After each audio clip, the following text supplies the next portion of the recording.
राजस्थानच्या जैसलमेरमध्ये एका खासगी प्रवासी बसला आग लागली।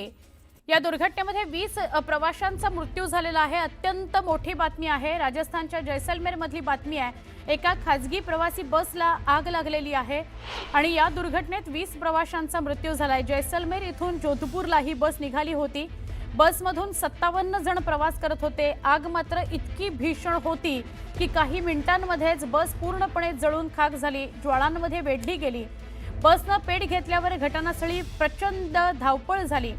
प्रवाशांच्या किंकाळ्यांनी परिसर व्यापून गेला, दणाणून गेला।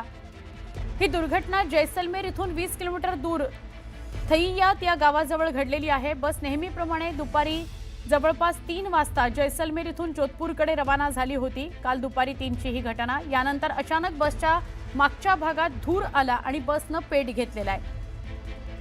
बस चालकाच्या ही गोष्ट लक्षात येण्याआधीच आग भडकलेली होती आणि त्यानंतर आग बसभोवती इतक्या वेगाने पसरली की बसमधील प्रवाशांना बसच्या बाहेर पडणं अशक्य झालं।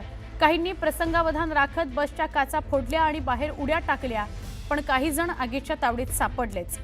या दुर्घटनेप्रकरणी पंतप्रधान नरेंद्र मोदी यांनी दुःख व्यक्त केलेलं आहे। मृतांच्या नातेवाईकांना प्रत्येकी 2 लाखाची मदत जाहीर केलेली आहे। जैसलमेर राजस्थान इथली अत्यंत धक्कादायक घटना। एका खासगी बसला आग लागली आणि 20 प्रवाशांचा या दुर्घटनेमध्ये मृत्यू झालेला आहे।